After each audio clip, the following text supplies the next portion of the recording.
Hello दोस्तों, वैदिक गुरु channel पर आपका स्वागत है। संस्कृत शिक्षण की इस कक्षा में आज की प्रैक्टिस सेट है 8 नंबर का और ये सीटेट के एग्ज़ाम के लिए बहुत ही इम्पोर्टेंट है। आज का प्रीवियस ईयर क्वेश्चन दिसंबर 2019 का है, तो इसमें पूरा का पूरा पेपर है, तो कुल 30 क्वेश्चंस करेंगे हम। इसमें गद्यांश और शिक्षण दोनों के क्वेश्चन इंक्लूड हैं। तो सबसे पहले हम गद्यांश देखेंगे। अधोलिखितं गद्यांशं पठित्वा प्रश्नानां विकल्पात्मकोत्तरेभ्यः उचिततमम् उत्तरं चित्वा लिखत। अधोलिखित गद्यांश को पढ़कर प्रश्नों के विकल्प को देखकर उचित उत्तर देखकर लिखें। पावन सलिला नर्मदा अस्माकं प्रदेशस्य जीवनदायिनी सरिता अस्ति। पवित्र जल नर्मदा हमारे क्षेत्र की जीवनदायिनी नदी है। ईसा एवं रेवा इति नामनापि प्रसिद्धा। इसे रेवा के नाम से भी जाना जाता है, मतलब नर्मदा नदी को रेवा भी कहा जाता है।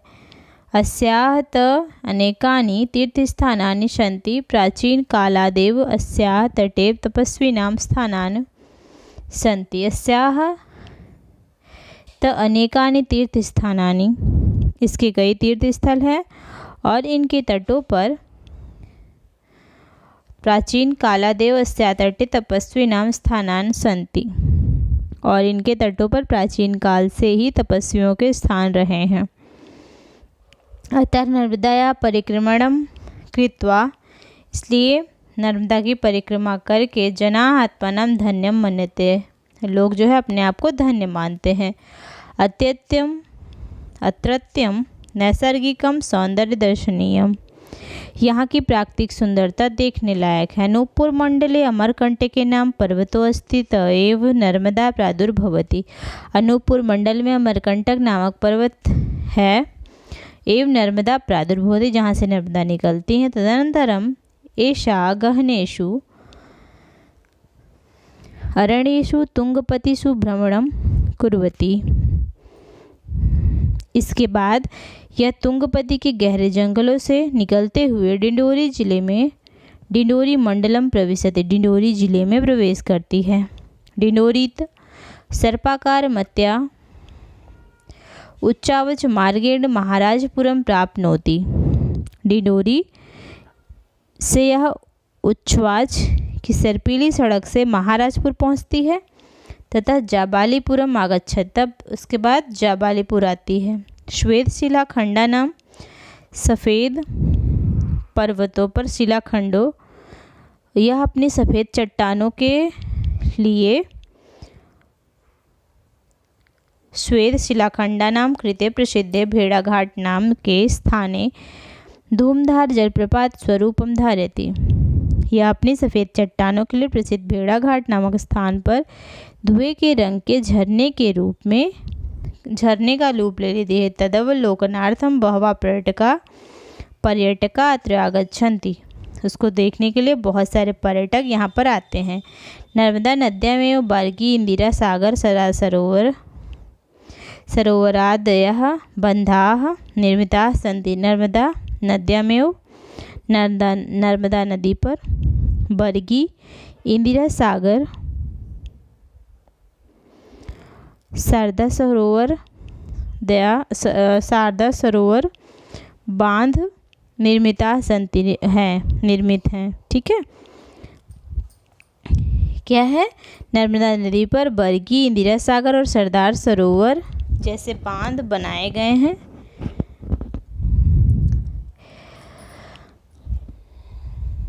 ये भी बंधः विद्युत्पादनं, भूमिसेचनं, जलपरिवहन, अभयारण्य निर्माणं, पर्यटन स्थल निर्माणम् इत्यादयो विविध लाभाः भवन्ति। ये भी बंधः, ये बांध विद्युत्पादनम, बिजली उत्पादन, भूमि सेचनम, भूमि सींचने के लिए, जल परिवहन के लिए, अभयारण्य का निर्माण करने के लिए, पर्यटन स्थल का निर्माण करने के लिए आदि विविध लाभ प्रदान करते हैं। अब इसके क्वेश्चंस देखेंगे। सबसे पहला क्वेश्चन है, डिंडोरी स्थानात् इत्यस्य कृते कः शब्द अनुच्छेदे प्रयुक्तः तचित्वा लिखत। डिंडोरी स्थान से इसके लिए इस अनुच्छेद में कौन सा शब्द प्रयोग हुआ है? तो देखिए डिंडोरी स्थान के लिए यहाँ पर डिंडोरीत रीता, यहाँ पर डिंडोरीता, ठीक है, यहाँ पर बिंदु होगा तो ये डिंडोरी रीता का प्रयोग हुआ है। क्वेश्चन में देखेंगे इसमें ऑप्शन है कावेरीतः, मनोहरस्य गृहतः, डिंडोरीतः, मेहरौलीतः। तो इसमें क्या है, डिंडोरी शब्द के लिए इस अनुच्छेद में डिंडोरीता शब्द का प्रयोग है। इसके बाद सेकंड क्वेश्चन देखेंगे तद्रष्टुम इत्यस्य कृते कः शब्दः अनुच्छेदे अस्मिन् प्रयुक्तः। तद्दृष्टुम मतलब तद्द्रष्टुम मतलब वह देखने के लिए, इत्यस्य कृते कः शब्दः अनुच्छेदे अस्मिन् प्रयुक्तः इस अनुच्छेद में क्या प्रयोग किया गया है देखने के लिए। इस अनुच्छेद में क्या प्रयोग किया गया, आकाशात् पतितम् आकाश से गिरता हुआ, केशवम प्रति केशव के पास, तदवलोकनार्थम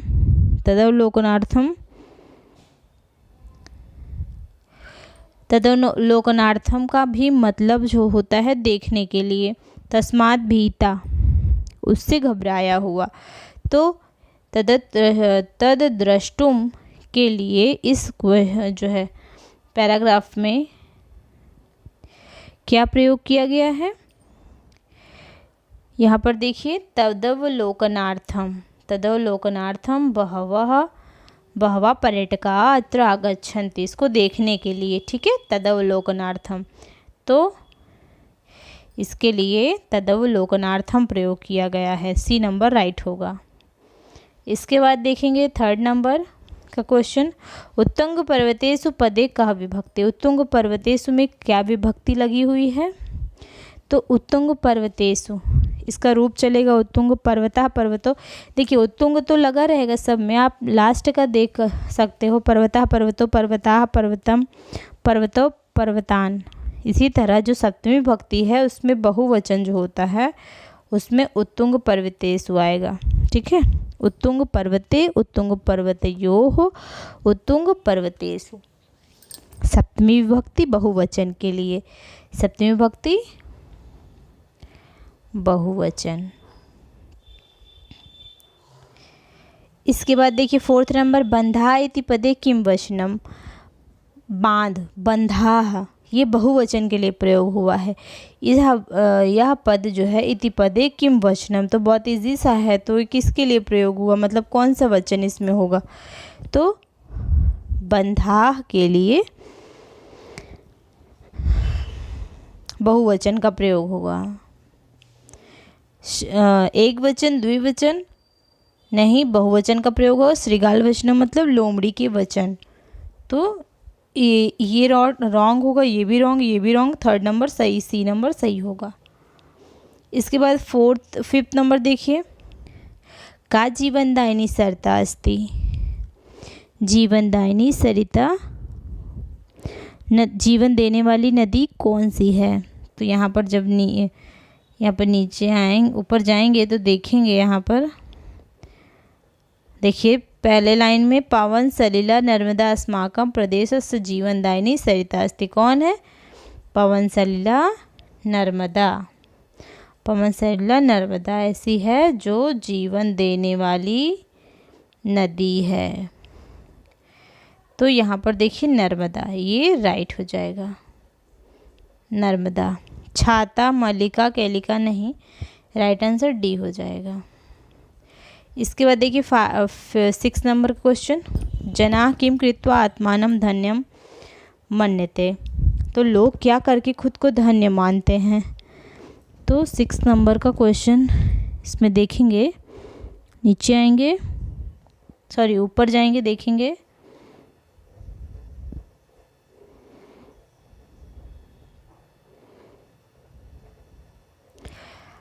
अतः नर्मदायाः परिक्रमणं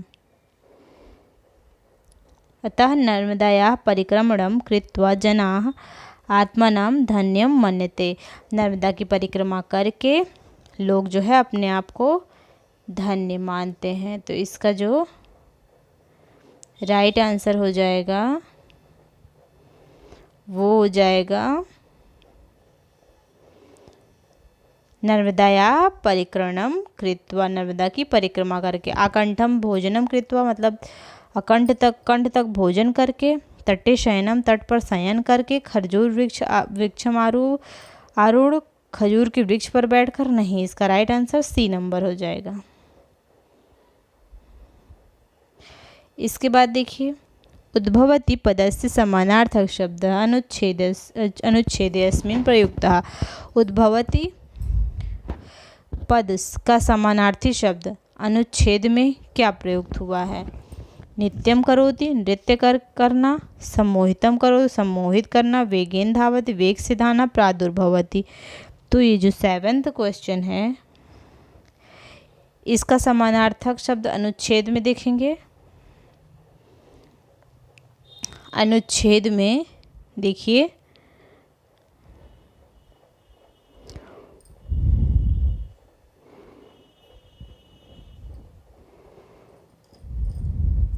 उद्भवती पद के लिए 7th क्वेश्चन में प्रादुर्भवति का प्रयोग किया। देखिए, अनूपुर मंडले अमरकंटके नाम पर्वतोऽस्मिन् तएव नर्मदा प्रादुर्भवति।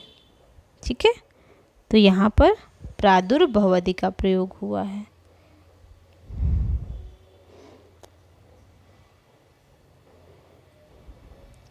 इसके बाद देखिए, लास्ट क्वेश्चन 8 नंबर का। नर्मदायाः अपरं नाम अपि अनुच्छेदे प्रयुक्तः तच्चित्वा लिखत। नर्मदायाः अपरं नाम, नर्मदा का दूसरा नाम भी अनुच्छेद में क्या प्रयुक्त किया गया है? देखिए, देख लीजिए, इसमें हमने पढ़ा था ना फर्स्ट लाइन में ही, किसको रेवा के नाम से जानते हैं। देखिए, ऐसा एव रेवा इति नाम्नापि प्रसिद्धा, यह रेवा के नाम से भी प्रसिद्ध है। तो नर्मदा का एक नाम क्या है? रेवा है। तो इसका राइट आंसर जो हो जाएगा वो रेवा। सुता पुत्री, सुता का मतलब होता है पुत्री होगा, या फिर सिंगी शेरनी, फिर तटम तट। नहीं, इसका राइट आंसर डी नंबर हो जाएगा, रेवा। उसके बाद अमरकंटकम नाम पर्वतः कुत्र अस्ति। अमरकंटक नामक जो पर्वत है वो कहाँ स्थित है? तो उसमें पढ़ा था ना पैराग्राफ पे, अनूपपुर मंडल। अनूपपुर मंडल में अमरकंटक नामक पर्वत स्थित है। श्रीगालस्य गुहायाम, श्रीगाल मतलब क्या होता है? लोमड़ी की गुफा में। नूपुर मंडले, नूपुर गोल नूपुर पर, या फिर प्रभा मंडले, या फिर सूर्यमाला पे। तो नहीं, इसका राइट आंसर ए हो जाएगा। इसके बाद देखिए, श्लोक देखेंगे हम। विकृतिम नैव गच्छन्ति संगदोषेण साधवः आवेष्टितं महासर्पे चंदनम न विषायते। विकृतिम नैव गच्छन्ति संगदोषेण साधवः, जो साधु लोग होते हैं, अगर इनकी साधु लोग जो होते हैं, अगर इनकी संगति किसी दोष पूर्ण व्यक्ति से हो जाती है तो भी इनकी विकृति में भंग नहीं होता है। ठीक है, संगति के दोष से साधुजन जो होते हैं वो विकृत नहीं होते हैं। अगर कोई गलत संगत भी पड़ गए तो भी जो साधु होते हैं ना, वो गलत लाइन पे नहीं जाते हैं। आवेष्टितम महासर्पे चंदनम न विषायते। जिस तरह सर्प जो होता है वो चंदन की विष पे, चंदन के पेड़ पे लटका हुआ होता है, फिर भी वो उसमें विष नहीं डाल पाता है, उसी तरह जो साधु लोग होते हैं उन पे संगति का कोई असर नहीं पड़ता। मतलब संगति के दोष से साधुजन जो है वो विकृत नहीं पड़ते हैं। मनस्येकम वचस्येकम कर्मण्येकम महात्मना, मन से, वचन से और कर्म से जो महात्मा व्यक्ति होते हैं वो उनका एक वचन, एक मन और एक कर्म होता है। मनस्यंद वचस्यंद कर्मण्यंद दुरात्मनाम, दुरात्मा व्यक्ति जो होते हैं, जो दुष्ट लोग होते हैं, उनका मन, वचन और कर्म जो होता है वो अनेक तरह का होता है। चिंतनीया विपदा यादावेव प्रतिक्रिया, आपदा की प्रक्रिया के बारे में सोचा जाना चाहिए। चिंतनीय विपदा यादावेव प्रतिक्रिया। आपदा की प्रक्रिया के बारे में सोचा जाना चाहिए। न कूपखमनम, विपदा के समय हमें उसके बारे में सोचना चाहिए। न कूपखमनम युक्तम प्रदीप्त वह्निगृहे। अगर घर में कोई क्रिया प्रतिक्रिया हो रही है तो हमें कूप का खनन मतलब पुरानी चीज़ों को नहीं उकेरना चाहिए, नहीं खोदना चाहिए। मतलब अगर हमारे ऊपर कोई विपदा आ गई है तो हमें उसके बारे में चिंतन करना चाहिए। न कूप खनन युक्तम प्रदीप्ते वह्निगृहे। ना कि घर में अगर कुछ हुआ है तो हमें पुरानी बातों को खोदना चाहिए। सेवितव्य महावृक्षा फलद छाया समन्विता। फलदार छाया वाले जो बड़े वृक्ष होते हैं हमें उनकी सेवा करनी चाहिए। यदि दैवात् फलम नास्ति छायाकेन निवार्यते। भाग्य जब हमें फल नहीं देता है, अगर हमें भाग्य से फल नहीं मिलता है तो भी छाया जो होती है वो अपना फल देने से नहीं रोक सकती। छाया केन निवार्यते। छाया को कैसे रोका जा सकता है। सर्प दुर्जन योर मध्य वरम सर्पो न दुर्जनम। सांप और दुष्ट के बीच जो सांप होता है, सांप और जो दुष्ट व्यक्ति होता है उनके बीच एक सांप जो होता है वो दुष्ट से अच्छा है। सर्पो दशति कालेन दुर्जनस्तु पदे पदे। सर्प जो होता है वो एक बार काट लेता है और जो दुर्जन व्यक्ति होते हैं, दुष्ट प्रकृति के व्यक्ति होते हैं, वो बार बार जो है हमें क्षति पहुंचाते हैं। यस्मिन देशे न सम्मानो न प्रीति न बांधवा। ऐसा देश जहाँ पे सम्मान न हो, प्रेम न हो और बंधु न हो। न च विद्यागमः कश्चित न तत्र दिवसम वसेत। ज्ञान प्राप्त करने वाले किसी भी व्यक्ति को वहाँ एक दिन भी नहीं ठहरना चाहिए जहाँ पर सम्मान, प्रीति और बंधु ना हो। तव्यत प्रयुक्त प्रत्ययुतः शब्दः कः। तव्यत प्रत्यय शब्द के लिए कौन सा शब्द उपयुक्त है? तो देखिए पठनीय में पठ प्लस अनीयर प्रत्यय है, ठीक है। पर्वता में नहीं है। सेवनीय हमें सेव प्लस अनीयर है, इसमें भी अनीयर है। लेकिन जो सेवितव्य है इसमें सेव प्लस तव्यत प्रत्यय है, ठीक है। तो इसका जो राइट आंसर हो जाएगा वो हो जाएगा सेवी तव्य। जैसे दातव्य हो गया, दा प्लस तव्यत, दा प्लस तव्यत, तो इसमें भी तव्यत प्रत्यय होगा। इसका राइट आंसर जो हो जाएगा वो डी नंबर हो जाएगा। इसके बाद देखिए दशनम करोति इति पद समानार्थक शब्दः। समानार्थक शब्दः श्लोके प्रयुक्तम तच्चित्वा लिखत। दशनम करोति। दशनम करोति इस पद का समानार्थक शब्द श्लोक में क्या प्रयुक्त हुआ है? खादनम दशति, खादनम करोति, खादति, भक्ष्यति। तो देखिए श्लोक में जो है वो दशनम के लिए दशति का प्रयोग किया गया है। सर्पो दशति कालेन दुर्जनस्तु पदे पदे। तो देखिए इसमें हो जाएगा ए नंबर दशति। सेकेंड्स बी और सी और डी रॉन्ग हो जाएगा, राइट आंसर ए हो जाएगा। यस्मिन् स्थाने इति पदस्य कृते कः शब्दः श्लोके प्रयुक्तः तच्चित्वा लिखत। यस्मिन् स्थाने, यस्मिन् स्थाने इस पद के लिए कौन सा शब्द श्लोक में प्रयुक्त है वह लिखें। तो देखिए 12 नंबर का क्वेश्चन, इसके लिए यस्मिन् देशे का प्रयोग हुआ है। यस्मिन् वृक्षे, यस्मिन् तड़ागे, यस्मिन् सरोवरे। देखिए देश तो देश हो गया, वृक्ष पेड़, तड़ाग मतलब सरोवर हो गया, सरोवर तो सरोवर ही हो गया। तो यस्मिन् स्थाने के लिए 12 नंबर के लिए इसमें देखिए प्रयोग हुआ है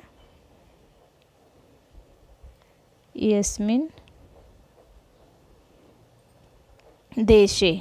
यस्मिन् देशे का प्रयोग हुआ है। यस्मिन् देशे न सम्मान न प्रीति न न बांधवा। तो देखिए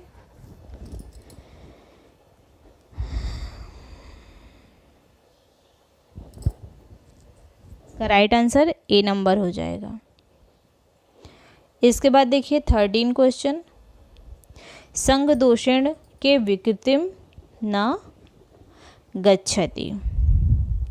तो बुरे लोगों के साथ रहकर कैसे लोगों की विकृति, किसको विकृति नहीं आती, बुरे लोगों के साथ रहकर भी कैसे लोग होते हैं जिनको कोई विकृति नहीं आती। साधवः धुंधकारिण्यः मानवाः जंतवः। मानव जंतु धुंधकारिण्य साधु। तो हमने पढ़ा था ना श्लोक में, स्टार्टिंग में ही पढ़ा था कि विकृतिम नैव गच्छन्ति संग दोषेण साधवः। तो इसका जो राइट आंसर हो जाएगा वो हो जाएगा साधवः, ए नंबर साधवः। 14 क्वेश्चन देखिए, केषां मनसि वचसि कर्मणि च ऐक्यं भवति।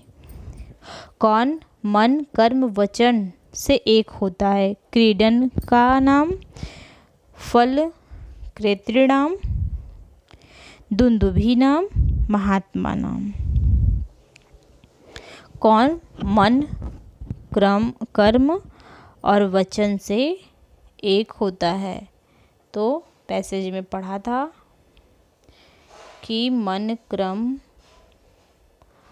और वचन से एक जो होते हैं वो महात्मा होते हैं। ठीक, मनस्येकम वचस्येकम कर्मण्येकम महात्मा नाम। महात्मा जो होते हैं वो मन वचन और कर्म से एक होते हैं। ये रहा, इसमें जो राइट आंसर हो जाएगा वो डी नंबर का हो जाएगा। ठीक है, इसके बाद देखिए 15 नंबर क्वेश्चन, वहिना प्रदीप्ते गृहे किं न युक्तं भवति। केवलम धावनम, क्षौर कर्म, फिर जल संरक्षणम या फिर कोपखमनम। इसका अर्थ हुआ घर में आग लगने पर क्या करना सही नहीं होता है। तो हमने पढ़ा था ना कि अगर घर में कोई क्लेश हो जाता है तो हमें कूप का खनन नहीं करना चाहिए, पुरानी बातों को हमें नहीं खोदना चाहिए। न कूपखमनम युक्तम प्रदीप्ते वहिना गृहे। तो इसमें जो राइट आंसर हो जाएगा वो हो जाएगा कूपखमनम, डी नंबर। इसके बाद देखिए संभाषण समय उचितेन उच्चारणेन सह समुचितम शब्दानां समुचित क्रमेण प्रयोगः।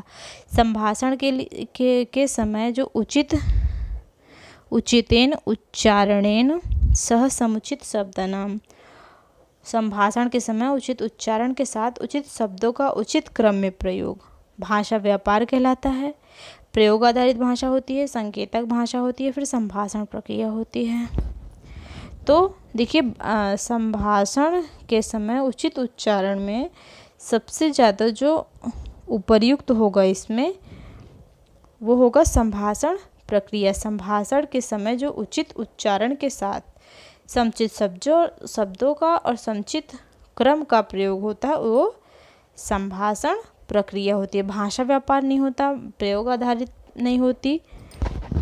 और संकेतक भाषा क्या होता है, यह भाव और व्यवहार, इसमें भाव और व्यवहार का उपयोग होता है संकेतक भाषा में। ठीक है, सहज रूप से प्रयोग होता है। भाषा व्यापार में क्या होता है, अर्थपूर्ण जानकारी मिलती है हमें। और प्रयोग आधारित भाषा क्या होती है, इसे हम बोली भाषा के नाम से जानते हैं। यह मुख्य भाषा होती है, प्रयोग आधारित करके सीखते हैं। ठीक है, तो इसका जो राइट आंसर हो जाएगा वो डी नंबर का हो जाएगा। 17 नंबर, कथा कथनम किम शिक्षण शास्त्रीय उपकरणम अस्ति। कथा कथन जो है वो एक शिक्षण शास्त्रीय उपकरण है, उसका उपयोग किया जाता है। भाषा साहित्य कौशल के विकास के लिए कक्षा में अनुशासनम पालयितुं, कक्षा में अनुशासन का पालन के लिए श्रवण गतिविधौ छात्रान् नियोजितुं, श्रवण गतिविधौ छात्रान् विद्यार्थियों को सुनने के लिए संलग्न करने के लिए, फिर छात्राणाम संभाषण कौशलस्य विकासार्थम, छात्रों के बातचीत कौशल को विकसित करने के लिए। तो देखिए, ये जो कथा कथन होता है ये एक शिक्षण शास्त्रीय उपकरण है और इसमें जो होता है वो अनुशासन का पालन करने के लिए नहीं होता है ये, और ना तो श्रवण गतिविधौ छात्रान् नियोजितुं, ध्यान से सुनो, कक्षा विद्यार्थियों को सुनने के लिए संलग्न करने के लिए, ऐसा भी नहीं होता है। छात्राणाम संभाषण कौशल विकासार्थ, छात्रों के बातचीत कौशल को विकसित करने के लिए नहीं होता है। इसमें जो सबसे उपयुक्त है, मतलब सबसे जो सटीक आंसर हो जाएगा वो भाषा साहित्य कौशल विकासार्थ, शिक्षण शास्त्रीय उपकरण का प्रयोग भाषा साहित्य कौशल के विकास के लिए होता है। बच्चों में चिंतनशील प्रवृत्ति का विकास होता है और उनकी अंतर्दृष्टि को बढ़ावा मिलता है इससे। ठीक है, राइट आंसर ए हो जाएगा। इसके बाद 18 नंबर, ससंदर्भ व्याकरणम नाम। ससंदर्भ व्याकरण का क्या नाम है? स्वाभाविक भाषायाः उदाहरणेषु रूपाणां परिचयः तथा च संदर्भे तेषां अध्ययनम्।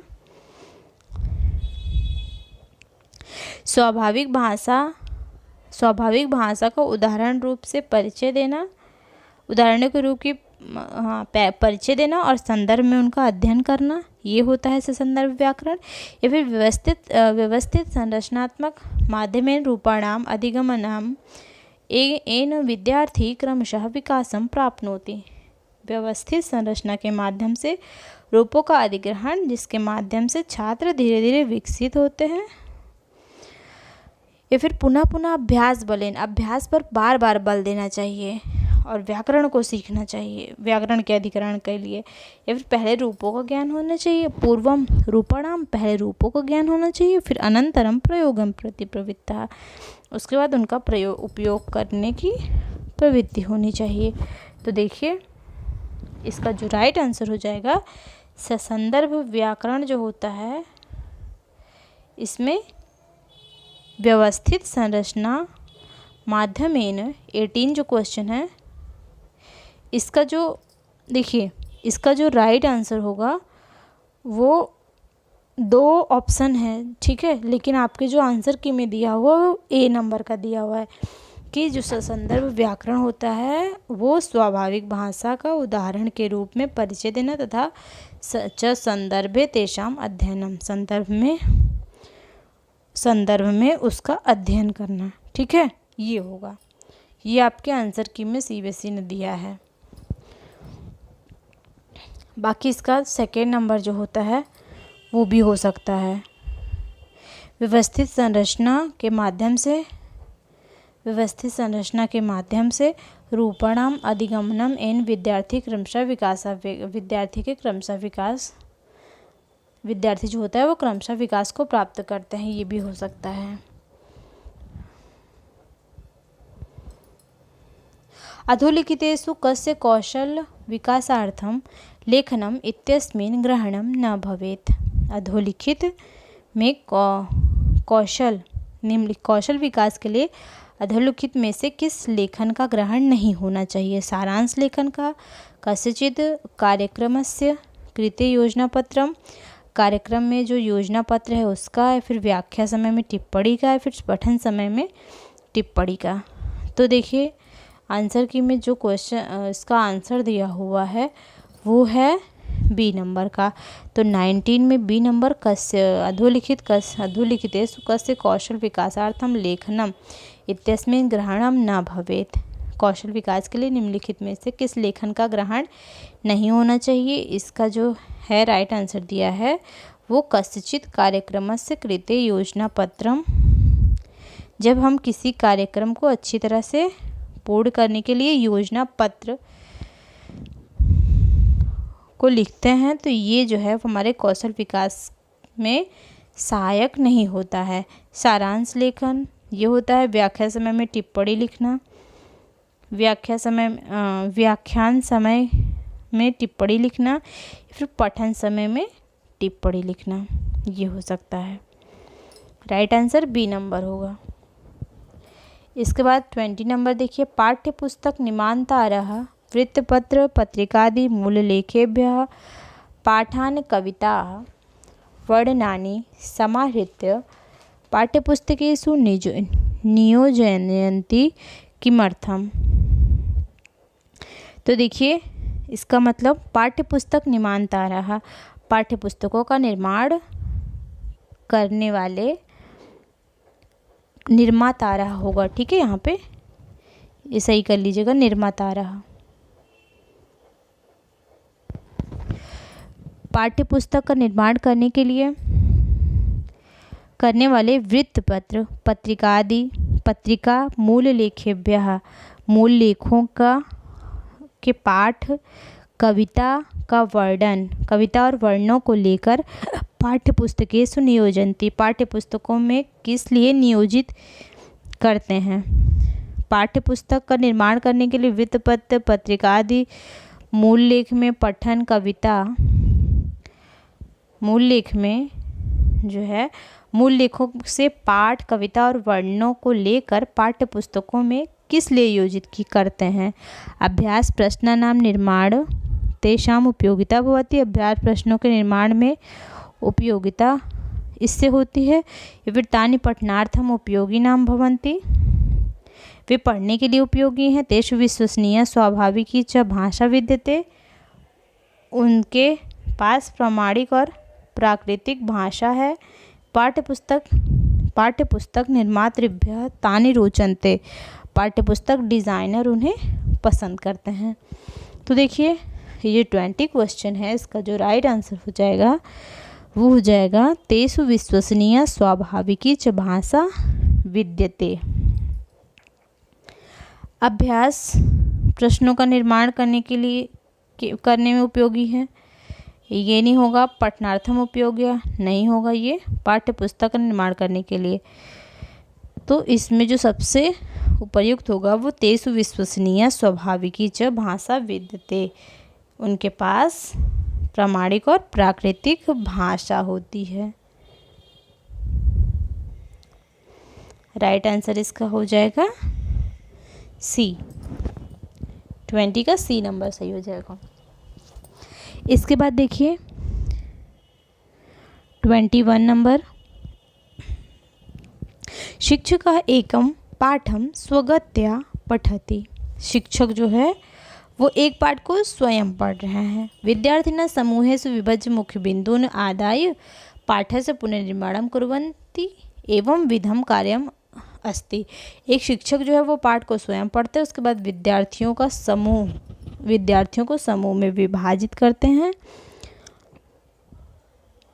और उन्हें पाठ का पुनर्निर्माण करने के लिए कहते हैं। आदाय पाठस्य पुनर्निर्माणं कुर्वन्तु। उसके बाद क्या करते हैं, विद्यार्थियों को समूह में विभाजित करके मुख्य बिंदु देकर पाठ का पुनर्निर्माण करते हैं। एवं विधि कार्यम अस्ति, इस विधि को कहते हैं, क्या कहते हैं, कार्यस्य पुनर्लेखनम, कार्य का पुनर्लेखन, पारस्परिक श्रुतलेख कहते हैं, फिर श्रुतलेख कहते हैं, फिर व्याकरण श्रुतलेख कहते हैं। तो 21 क्वेश्चन जो है इसका जो राइट आंसर हो जाएगा, कार्य को पुनः लिखना है ऐसा नहीं है, श्रुतलेख ये भी नहीं होगा, व्याकरण श्रुतलेख ये भी नहीं होगा। देखिए पारस्परिक श्रुतलेख, क्योंकि बच्चे जो है आपस में डिस्कस करके बच्चों को क्या किया जा रहा है, बच्चों को समूह में विभाजित किया जा रहा है। ठीक है, उसके बाद उन्हें बिंदु देकर पाठ का पुनर्निर्माण करते हैं। ठीक है, तो इसमें जो है वो पारस्परिक दो लोगों के बीच, समूहों के बीच जो है वो पारस्परिक श्रुतलेख हो रहा है। श्रुतलेख क्या होता है, इसका मतलब केवल सुनने के बाद लिखना होता है। व्याकरण श्रुतलेख क्या होता है, पाठ को सामान्य गति से तय किया जाता है, उसके बाद छात्र जो होते हैं वो मूल पाठ के अपने स्वयं के संस्करण का प्रयास करते हैं और उनका पुनर्निर्माण करते हैं। और कार्य से पुनर्लेख में क्या होता है, लिखा हुआ काम जो होता है उसको अभ्यास के तौर पर पुनः किया जाता है। तो इसका जो राइट आंसर हो जाएगा वो बी नंबर हो जाएगा, पारस्परिक श्रुतलेख। 22 नंबर, प्रथम भाषा विकासः साधारणतया ज्ञायते। प्रथम भाषा विकास के लिए, प्रथम भाषा विकास को साधारण रूप से क्या कहते हैं? परिवर्धन इति कहते हैं, संज्ञान कहते हैं, अधिगम कहते हैं, अधिग्रहण कहते हैं। तो देखिए इसका जो राइट आंसर प्रथम भाषा विकास के लिए साधारणतया ज्ञायते, इसका जो राइट आंसर हो जाएगा 22 का वो हो जाएगा डी नंबर। क्यों? क्योंकि जो प्रथम भाषा होती है वो बच्चा अपने घर से सीख कर आता है। इसको भाषा अर्जन भी कहते हैं, अधिग्रहण भी कहते हैं। अधिग्रहण और अर्जन दोनों कह सकते हैं। बालक सुनकर बोलकर भाषा को ग्रहण करता है और सीखता है। ठीक है, बोलचाल की भाषा से सीखता है, अनुकरण करके सीखता है। इसको घरेलू परिवेश में सिखाया जाता है। बच्चा जो देखता है वही आत्मसात कर लेता है और इस बोलचाल में भाषा अर्जन के द्वारा आसानी से अभिव्यक्ति की जाती है। तो परिवर्धन, संज्ञान, अधिगम, ये सब बात की बातें आ गई। सबसे पहले जो होगा इसका राइट आंसर हो जाएगा डी नंबर, अधिग्रहणम इति। अधिग्रहण जो होता है वो भाषा विकास के लिए, प्रथम भाषा विकास के लिए ये साधारण रूप से अधिग्रहण कहते हैं। मतलब प्रथम भाषा विकास को साधारण रूप से अधिग्रहण कहते हैं। कस्यचित् शिक्षिकायाः कक्षायां छात्राणां मातृभाषा विभिन्ना सन्ति। सा प्रत्येकं छात्रं स्वस्वभाषया परस्परम् अभिवादयितुं निर्दिशति। प्रतिदिनं छात्रा विभिन्नभाषाणां शब्दैः सह परिचयार्थं प्रयत्नशीलाः भवन्ति एवं शिक्षिका साधारण रूपेण अधोलिखितेषु कथमम् आश्रयति। तो इसको देखिए क्वेश्चन को। सबसे पहले कस्यचित् शिक्षिकायाः, एक शिक्षिका है, कक्षायां छात्राणां मातृभाषा विभिन्ना सन्ति। एक शिक्षक की कक्षा में विद्यार्थियों की मातृभाषाएं जो होती हैं वो भिन्न भिन्न होती हैं। ऑब्वियसली भिन्न भिन्न होती है क्योंकि बच्चा जो होता है वो अलग अलग क्षेत्र से आए हुए होते हैं, तो उनकी मातृभाषा भी भिन्न भिन्न होती हैं। सा प्रत्येकं छात्रं स्वस्वभाषया परस्परम अभिवादयितुं निर्दिशति। वो जो है टीचर वो छात्रों को ऐसा निर्देश देती है कि सब अपने अपने मातृभाषा में अभिवादन करेंगे। प्रतिदिनं छात्रा विभिन्न भाषाणां शब्दैः सह परिचयार्थं प्रयत्नशीलाः भवन्ति।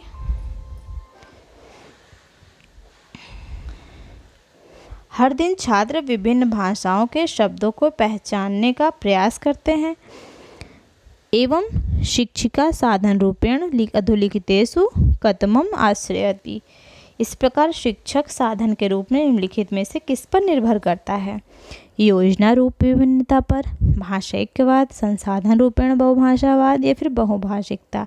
देखिए इसमें क्या हो रहा है कि टीचर जो है वो बच्चों को अपनी अपनी मातृभाषा में अभिव्यक्ति करने के लिए कह रही है। तो इसमें मातृभाषा को एक संसाधन के रूप में प्रयोग किया जा रहा है कि बच्चा जब अपनी सब अपनी अपनी मातृभाषा का प्रयोग करेंगे तो उसमें जो है सबकी भाषाएं आपस में मिलेंगी और यहाँ पर बहुभाषावाद जो है वो स्थापित होगा। तो बहुभाषा को एक संसाधन के रूप में यहाँ उपयोग किया जा रहा है। भाषाइक्यवाद नहीं, केवल एक भाषा का प्रयोग नहीं, योजना रूपेण विभिन्नता, योजना रूपेण विभिन्नता या फिर बहुभाषिकता। इसका जो राइट आंसर हो जाएगा वो हो जाएगा संसाधन रूपेण बहुभाषावाद। इसके बाद 24 विद्यार्थिभ्यः एकस्याः भाषायाः परिचर्या मार्गः न समुचितः। विद्यार्थिभ्यः एकस्याः भाषाया। विद्यार्थी जो है वो उनके द्वारा एक भाषा के परिचय के लिए कौन सा मार्ग उचित नहीं है। विद्यार्थिभ्यः एकस्य भाषा परिचय, एक भाषा के परिचय के लिए मार्गम न समुचितम, कौन सा मार्ग समुचित नहीं है। वर्णमाला अक्षराणां शिक्षणेन या फिर मौखिक श्राविक आदान प्रदान, मौखिक और श्रवण का आदान प्रदान, या फिर अत्यानुप्रास कविता भी, गीत च कविता और गीतों का, या फिर शब्द लघु वाक्य च शब्दों का लघु प्रयोग, शब्द और लघु वाक्य छोटे छोटे वाक्य। तो विद्यार्थियों की जो एक भाषा है उसके परिचय के लिए कौन सा जो है वो मार्ग समुचित नहीं है। क्वेश्चन में ऐसा पूछा जा रहा है। तो इसका जो 24 जो है इसका जो राइट आंसर हो जाएगा वो हो जाएगा वर्णमाला अक्षराणां शिक्षणेन। वर्णमाला अक्षरों, वर्णमाला के अक्षर सीखने से। देखिए राइट हो जाएगा वर्णमाला अक्षरों को सीखने के लिए, क्योंकि जो वर्णमाला अक्षर होता है वो किसी भाषा को सीखने के लिए विद्यार्थियों के एक भाषा को परिचय करने के लिए समुचित मार्ग नहीं है। इसमें मौखिक रूप से जब आदान प्रदान होगा बातों का, विचारों का, मौखिक और श्रवण जो है आदान प्रदान होगा, इसके द्वारा एक भाषा का परिचय होगा, या फिर जो कविता और गीत के द्वारा भी हो सकता है, ध्वनि और छोटे वाक्य के द्वारा भी हो सकता है। वर्णमाला क्या होता है, अक्षर और वर्णमाला से तो हम भाषा को सीखते हैं ना। इसमें क्या किसी एक भाषा से परिचय की बात की गई है, वो परिचय कर रहा है, तो इसमें वर्णमाला और अक्षर की प्रमुख रूप से भूमिका नहीं होगी, इसमें इन सब की भूमिका होगी। तो इसमें निगेटिव पूछा गया है, तो निगेटिव फर्स्ट हो जाएगा ए नंबर। इसके बाद देखिए 25 मातृभाषा आधारित बहुभाषावाद नाम किम। मातृभाषा आधारित बहुभाषावाद से क्या तात्पर्य है। प्रथम मातृभाषा अधिगम, पहले मातृभाषा का अधिगम, तदंतरम अधिकानां भाषाणां योगः, उसके बाद अन्य भाषा का योग, फिर बी नंबर अनेक भाषाणां विदेशी भाषाणां च मातृभाषा रूपेण अध्ययन। अनेक भाषा और विदेशी भाषा का मातृभाषा के रूप में अध्ययन करना, केवल मातृभाषा का अध्ययन करना है, फिर मातृभाषा माध्यमेन अधिकार, मातृभाषा के माध्यम से अधिगम करना। यहाँ पर मातृभाषा आधारित बहुभाषावाद, ठीक है, केवल मातृभाषा की बात नहीं कही गई है, ध्यान दीजिएगा। इसमें बहुभाषावाद की भी बात कही गई है कि अब बहुभाषावाद, मातृभाषावाद, बहुभाषावाद के अंतर्गत प्रथम भाषा मातृभाषा में बच्चा सीखेगा और बाद में अन्य भाषा से अपने ज्ञान को बढ़ाएगा। तो इसमें जो सबसे राइट आंसर हो जाएगा वो हो जाएगा ए नंबर। क्यों ए नंबर हो जाएगा, क्योंकि प्रथम जो होता है वो मातृभाषा सीखेगा, मातृभाषा की बात की, फिर बहुभाषा। देखिए क्वेश्चन में ये आंसर छिपा हुआ है। उसके बाद क्या करेगा, अधिक भाषा का योग करेगा। इसमें क्या है, अनेक भाषा, मातृभाषा की बात ही नहीं की गई है, तो पहले ही निगेटिव हो गया।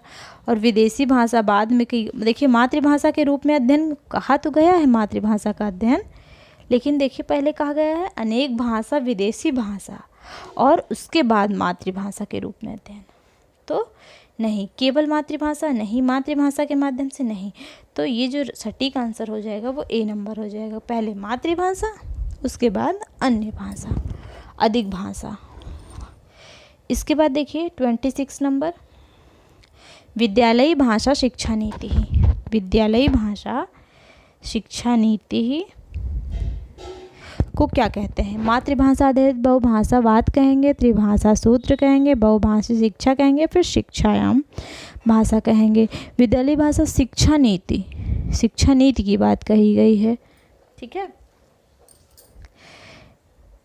तो इसमें मातृभाषा आधारित बहुभाषावाद, त्रिभाषा सूत्र, तो इसमें जो राइट आंसर हो जाएगा वो त्रिभाषा सूत्र हो जाएगा, क्योंकि शिक्षा नीति में त्रिभाषा सूत्र की बात कही है। त्रिभाषा सूत्र क्या होता है, मैंने आपको कई बार बताया है। त्रिभाषा सूत्र में 3 भाषा आती है। पहली भाषा बच्चा मातृभाषा में सीखेगा, दूसरी भाषा हिंदी भाषी राज्यों में वो इंग्लिश या फिर कोई अन्य भारतीय भाषा होगी, और गैर हिंदी भाषी क्षेत्रों में हिंदी या फिर इंग्लिश होगी। और थर्ड में दोनों गैर हिंदी और हिंदी भाषी क्षेत्रों में इंग्लिश या फिर कोई अन्य आधुनिक भाषा होगी। ठीक है, तो ये त्रिभाषा सूत्र के अंतर्गत आता है शिक्षा नीति में। राइट आंसर बी हो जाएगा। इसके बाद 27 समुच्चय भाषा उपागम अस्ति। समुच्चय भाषा उपागम क्या है? भाषा अधिगमस्य आरंभः भवति लघुतमेन वर्णमाला अक्षरेण इति अवधारणा। इसमें हो जाएगा कि भाषा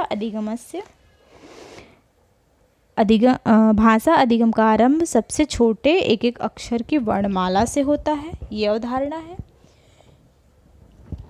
या फिर सर्वा भाषा समान मार्गेण एव अधिगम्यते इति अवधारणा। सभी भाषाओं का अध्ययन एक ही मार्ग से होता है, ऐसी अवधारणा। फिर विद्यार्थीनां भाषाधिगमः भवति अक्षरध्वनि शब्दानां शब्दसमूहानां वाक्यानां च ज्ञानेन इति अवधारणा। या फिर थर्ड नंबर, विद्यार्थियों का भाषा अधिगम होता है और अक्षर ध्वनि शब्द समूह वाक्य इस क्रम में होने की अवधारणा है। या फिर विद्यार्थियों का भाषा अधिगम होता है भाषिक खंडेभ्यः अनंतरम वर्णानाम अक्षराणां च बोधम अनंतरम ते वर्णानाम अक्षराणां च बोधम कुर्वन्ति इति अवधारणा। मतलब समुच्चय भाषा उपागम के अंतर्गत प्रथम शिक्षार्थियों का भाषा अधिगम, बाद में छोटे छोटे वाक्यों का ज्ञान और बाद में वर्णाक्षरों का ज्ञान मिलता है। तो इसका जो राइट आंसर हो जाएगा वो एप्रोप्रिएट आंसर जो होता है वो डी नंबर हो जाएगा। क्योंकि जो समुच्चय मतलब आप समझ लीजिए कोई चीज़ समुच्चय में बात की गई है, बहुत सारी चीज़ें हैं उसमें। ठीक है, तो इसमें क्या होता है, प्रथम विद्यार्थियों का भाषा अधिगम होगा, बाद में छोटे छोटे वाक्यों का ज्ञान उनको होगा और बाद में वर्णाक्षरों का ज्ञान मिलता है। इसके बाद देखिए 28 नंबर, भाषा अधिगमार्थम कंठस्थीकरणम अंगरूपेण किंतु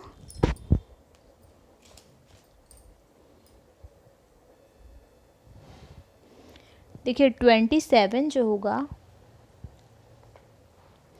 हाँ उसका राइट आंसर जो हो जाएगा वो डी नंबर हो जाएगा। इसके बाद देखिए 28 नंबर, भाषा अधिगमार्थम कंठस्थीकरणम अंगरूपेण किंतु भाषा शिक्षणस्य कः उपागमः स्वीकरोति।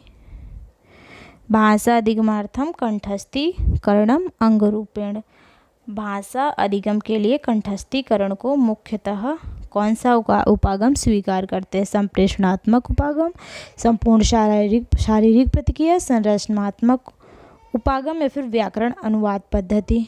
तो कंठस्थीकरण में जो सबसे राइट आंसर हो जाएगा वो हो जाएगा व्याकरण अनुवाद पद्धति। ठीक है, इसका जो राइट आंसर हो जाएगा वो हो जाएगा व्याकरण अनुवाद पद्धति। भाषा अधिगम में कंठस्थीकरण के अंग रूप में भाषा शिक्षण का उपागम व्याकरण अनुवाद पद्धति से होता है।